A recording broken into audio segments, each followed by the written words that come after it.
पिछले वीक में जितने सारे बच्चों ने टेलीग्राम ग्रुप पे अपना डाउट सेंड किया था उन सभी डाउट्स को इस वीडियो में हम क्लियर करने वाले हैं। अगर आपका भी कोई डाउट है किसी भी सब्जेक्ट को लेकर तो आप मुझे टेलीग्राम ग्रुप पे या डिस्कॉर्ड पे या इंस्टाग्राम पे सेंड कर सकते हो। सभी का लिंक आपको डिस्क्रिप्शन में मिल जाएगा।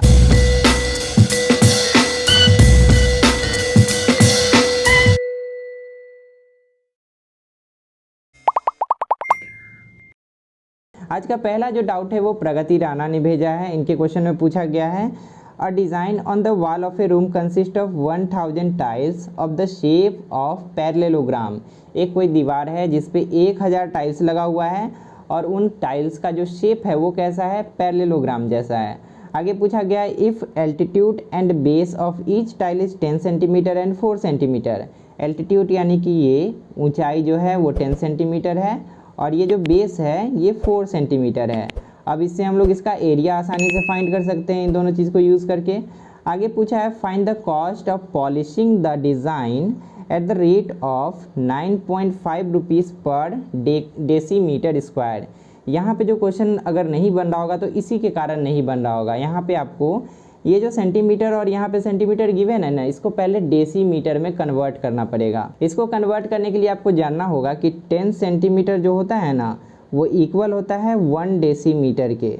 उस हिसाब से ये जो यहाँ पे हाइट यानी कि एल्टीट्यूड और बेस जो गिवन है उसको हमें कन्वर्ट करना पड़ेगा। एल्टीट्यूड कितना गिवन है 10 centimetre, that can be written as 1 decimetre. और यहाँ पे बेस कितना गिवन है 4 centimetre, base is 4 centimetre which can be written as 0.4 decimetre. अब हम लोग एरिया कैलकुलेट करेंगे तो वो हमारा डेसीमीटर स्क्वायर में आएगा। अब यहाँ पे हमारा एरिया ऑफ टाइल क्या हो जाएगा, area of tile will be equal to altitude into base, क्योंकि पैरेललोग्राम का एरिया का फॉर्मूला ही होता है एल्टीट्यूड इनटू बेस। तो यहाँ पे एल्टीट्यूड हमारी गिवन है 1 डेसीमीटर इनटू बेस कितना हो गया 0.4 डेसीमीटर। तो इसका एरिया कितना आ जाएगा 0.4 डेसीमीटर स्क्वायर। ये हमारा एरिया हो गया एरिया ऑफ टाइल्स। अब हमें क्या चाहिए, हमें बोला गया कि हमें इसमें क्वेश्चन में शुरू में ही बोला गया था कि 1000 टाइल्स लगा हुआ है टोटल। तो टोटल एरिया ऑफ डिज़ाइन क्या हो जाएगा, 1000 से हमें मल्टीप्लाई कर देना पड़ेगा। टोटल एरिया ऑफ डिज़ाइन, इसके लिए हमें क्या करना पड़ेगा 1000 से मल्टीप्लाई कर देना पड़ेगा, क्योंकि इसमें टोटल 1000 टाइल्स है और एक टाइल्स का एरिया हमें पता है। तो 1000 से मल्टीप्लाई करेंगे तो टोटल एरिया हमें मिल जाएगा 1000 मल्टीप्लाई 0.4 डेसीमीटर स्क्वायर। तो ये हो जाएगा इक्वल 400 डेसीमीटर स्क्वायर। ये हो गया हमारा टोटल एरिया जो कि पूरे डिज़ाइन का है। अब हमें लास्ट में बोला गया कि 9.5 रुपीज़ पर डेसीमीटर स्क्वायर खर्च होता है। टोटल एक्सपेंस निकालने के लिए यहाँ पे हमें गिवन है कि 1 डेसीमीटर स्क्वायर में 9.50 रुपीज़ खर्च होता है। 1 डेसीमीटर स्क्वायर में खर्च होता है 9.50 रुपीज़। तो हमारा जो डिज़ाइन है उसका एरिया कितना है 400 डेसीमीटर स्क्वायर, 400 डेसीमीटर स्क्वायर। तो इसमें कितना खर्च होगा 9.50 मल्टीप्लाइड बाई 400। जब इन दोनों को मल्टीप्लाई करेंगे तो टोटल एक्सपेंस हमारा आ जाएगा 3800 रुपीज़। ये इसका फाइनल आंसर हो जाएगा। अगला जो डाउट है वो भेजा है तनीषा वर्मा ने। इनका क्वेश्चन ये है कि सॉलिबिलिटी और सैचुरेटेड सॉल्यूशन क्या होता है, दोनों में क्या डिफरेंस है। तो सबसे पहले सॉलिबिलिटी को समझ लेते हैं। इसका डेफिनेशन कहता है solubility of a substance is its maximum amount that can be dissolved in a specified amount of solvent. इसका मतलब ध्यान से समझना, सॉलिबिलिटी किसी सब्सटेंस का वो मैक्सिमम अमाउंट है, वो ज़्यादा से ज़्यादा मात्रा है जो कि घुल सकता है किसी भी गिवन अमाउंट ऑफ सॉल्वेंट में। इसको और अच्छे से समझेंगे इस एग्जांपल के थ्रू। मान लेते हैं कि 1 लीटर हम लोग पानी ले लिए और उसमें हम लोग शुगर को यानी कि चीनी को मिलाना शुरू करते हैं। चीनी को जब मिलाना शुरू करेंगे तो एक समय ऐसा आएगा कि चीनी घुलना बंद हो जाएगा और उस समय हम लोग देखेंगे कि कितना चीनी घुल चुका है। अगर इस 1 लीटर वाटर में आप 500 ग्राम शुगर घोल देते हो तो ये जो 500 ग्राम है ना, यही शुगर का सॉलिबिलिटी हो गया इन 1 लीटर वाटर। अब हम लोग क्या करेंगे कि सॉल्ट को घोलना शुरू करेंगे, फिर से दूसरा पानी लेंगे, सॉल्ट को घोलना शुरू करेंगे। सॉल्ट भी एक समय ऐसा आएगा कि घुलना बंद कर देगा। मान लेते हैं कि आप 350 ग्राम शुगर सॉल्ट घोल पाए पानी में 1 लीटर पानी में, तो ये जो 350 ग्राम हुआ ना, यही इस सॉल्ट का सॉलिबिलिटी हो गया इस 1 लीटर वाटर में। अब जनरली क्या होता है कि शुगर का सॉलिबिलिटी ज़्यादा होता है, क्योंकि शुगर ज़्यादा मात्रा में घुल सकता है उतना ही पानी में, लेकिन सॉल्ट का सॉलिबिलिटी कम होता है, क्योंकि सॉल्ट जो है ना शुगर से कम घुल पाता है। तो फाइनली हम लोग बोल सकते हैं कि किसी भी सब्सटेंस के सॉलिबिलिटी से हमें ये पता चलता है कि कितना ज़्यादा मात्रा में या कितना कम मात्रा में कोई भी सब्सटेंस किसी सॉल्वेंट में, यहाँ पे सॉल्वेंट हमारा क्या था, वाटर था, किसी सॉल्वेंट में घोला जा सकता है। अब समझ लेते हैं कि सैचुरेटेड सॉल्यूशन क्या होता है। इसका डेफिनेशन आप यहाँ से लिख सकते हो, a solution with solute that dissolves until it is unable to dissolve anymore, leaving the undissolved substance at the bottom। Saturated solution एक ऐसा सॉल्यूशन है जिसमें कि सॉल्यूट को हम लोग और ज़्यादा नहीं घोल पाते हैं।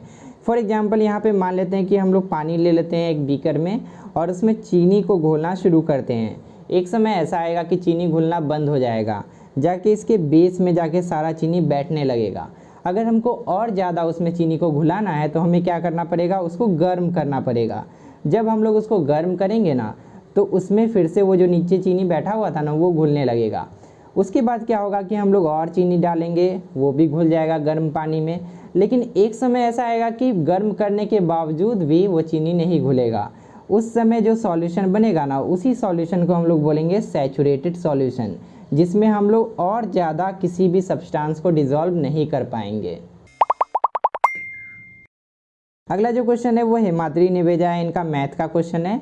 इसमें पूछा गया है, in the given figure the triangle are congruent. दोनों जो ट्रायंगल गिवन है दोनों कन्ग्रुएंट है, यानी कि एग्जैक्टली सेम है, कोई भी डिफरेंस नहीं है। Find the value of x and y. यहाँ पे जो एक्स और वाई अननोन है, इसका वैल्यू हमें पता करना है। तो जब दो ट्रायंगल कन्ग्रुएंट होता है ना, तो उसका सब चीज़ एग्जैक्टली सेम होता है। यानी कि हम लोग सिंपली बोल सकते हैं कि अगर हम लोग एक ट्रायंगल का जेरोक्स कर देना, तो वो उसका कन्ग्रुएंट ट्रायंगल हो जाएगा। तो यहाँ पे ये दोनों साइड इक्वल होगा, ये दोनों साइड इक्वल होगा, ये दोनों साइड इक्वल होगा, क्योंकि कन्ग्रुएंट है। उसी तरह से ये वाला एंगल और ये वाला एंगल इक्वल होगा, ये एंगल और ये एंगल इक्वल होगा, और साथ ही साथ ये एंगल और ये एंगल इक्वल होगा। अब हमें जो अननोन है ना, जिस एंगल में अननोन है उसी को हम लोग इक्वल करेंगे। यहाँ पे ये वाला एंगल और ये वाला एंगल जो है इक्वल है, इसीलिए हम लोग लिख सकते हैं x माइनस 10 जो है वो इक्वल होगा 75 के, और इसीलिए x बराबर कितना हो जाएगा, 75 प्लस 10। नॉर्मल एल्जेब्रिक कैलकुलेशन है, ये माइनस 10 को उधर भेजेंगे तो प्लस 10 बन जाएगा। अब आगे हम लोग लिख सकते हैं कि x is equal to 85 degrees. ये हमारा आंसर हो गया, x का वैल्यू मिल गया। उसी तरीके से हम लोग y का भी वैल्यू फाइंड कर सकते हैं। यहाँ पे ये वाला एंगल और ये वाला एंगल इक्वल होना चाहिए, क्योंकि दोनों कन्ग्रुएंट है, तो हम लोग इक्वल कर देंगे। इधर क्या है 50 डिग्री और उधर क्या है y माइनस 5, तो हम लोग लिख सकते हैं y minus 5 is equal to 50, और y इक्वल टू क्या हो जाएगा 50 प्लस 5, यानी कि y is equal to 55 degree. ये हमारा y का वैल्यू हो गया। तो इस तरीके से x का वैल्यू और y का वैल्यू हम लोग फाइंड कर सकते हैं। अगला क्वेश्चन भी सेम स्टूडेंट ने भेजा है। इनके क्वेश्चन में दो ट्रायंगल का बात किया जा रहा है। पहला ट्रायंगल है ट्रायंगल DEF और दूसरा ट्रायंगल है ट्रायंगल LMN। उसके बारे में बोला जा रहा है बोथ आर आइसोसेल्स। आइसोसेल्स का मतलब होता है कि उसका दो साइड इक्वल होगा, ये साइड और ये साइड इक्वल है, और इसमें भी ये साइड और ये साइड इक्वल है। With DE equal to DF, यानी कि DE जो है DF के बराबर है, and LM equal to LN, LM जो है LN के बराबर है respectively. If DE equal to LM, यहाँ पे बोला गया है कि DE जो है ना LM के बराबर है, and EF equal to MN, EF जो है MN के बराबर है। Then are two triangles congruent. क्या दोनों ट्रायंगल कन्ग्रुएंट है, यानी कि एग्जैक्टली सेम है क्या, जीरोक्स है क्या? तो यहाँ पे हमसे पूछा गया है। तो पहले हम लोग को लिखना पड़ेगा कि क्या क्या गिवन है। यहाँ पे गिवन है DE इक्वल टू DF, ये पहला हमें गिवन है। दूसरा हमें गिवन है LM इक्वल टू LN, ये दो चीज़ हमें गिवन है। उसके बाद बोला गया है कि DE इक्वल टू LM है, यानी कि DE जो है इक्वल टू LM है, और चौथा हमें दिया गया है कि EF जो है इक्वल है MN के। अब देखो ध्यान से, यहाँ पे समझने वाला चीज़ है।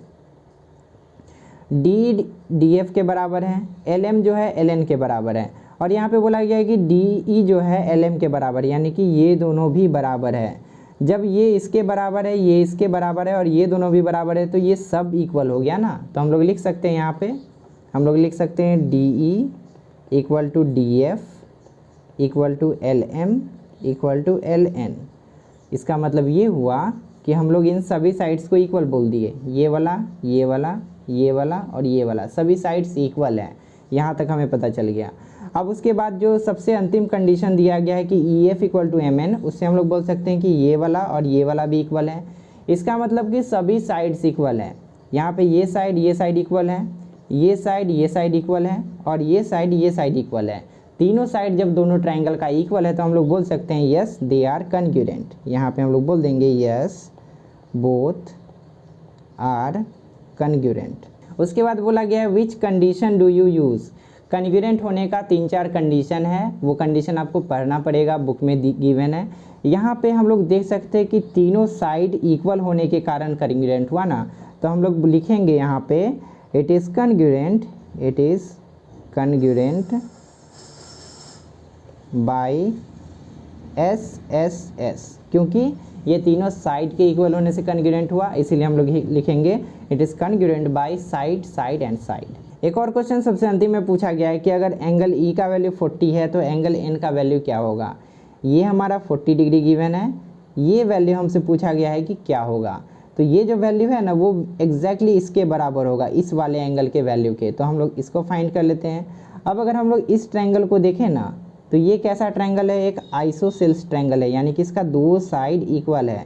जब किसी ट्रायंगल का 2 साइड इक्वल होता है ना तो उसका 2 एंगल भी इक्वल होता है। तो इसका ये दोनों साइड इक्वल है ना, तो इसका ये एंगल और ये एंगल भी इक्वल हो जाएगा। तो ये 40 गिवन है तो ये भी 40 हो जाएगा। जब ये 40 है तो ये भी 40 डिग्री हो जाएगा। तो एंगल एन का आंसर हम लोग लिख देंगे it is equal to 40 degree. ये हमारा फाइनल आंसर हो जाएगा। तो यहाँ तक पिछले वीक में आप सब ने जितने सारे डाउट सेंड किए थे सभी को मैंने सॉल्व कर दिया। अगर आपका कोई डाउट है, कहीं पे भी आपको परेशानी हो रही है डीएवी क्लास 6, 7, 8 में, तो आप मुझे टेलीग्राम पे या टीच मिनट पे या डिस्कॉर्ड पे या इंस्टाग्राम पे कहीं पे भी सेंड कर सकते हो। सभी का लिंक मैंने डिस्क्रिप्शन में दे रखा है। इस चैनल पर आपको क्या क्या फैसिलिटीज़ मिलते हैं आपके क्लास के लिए, उन सबको जानने के लिए लेफ्ट साइड में क्लिक कीजिए। और अगर आपको आपकी क्लास का कोई भी रैंडम वीडियो देखना है तो राइट साइड में क्लिक कीजिए। फिलहाल इस वीडियो में इतना ही रखते हैं, मिलते हैं अगली वीडियो में एक नए टॉपिक के साथ। तब तक के लिए अपना ध्यान रखिए और अच्छे से पढ़ाई करते रहिए।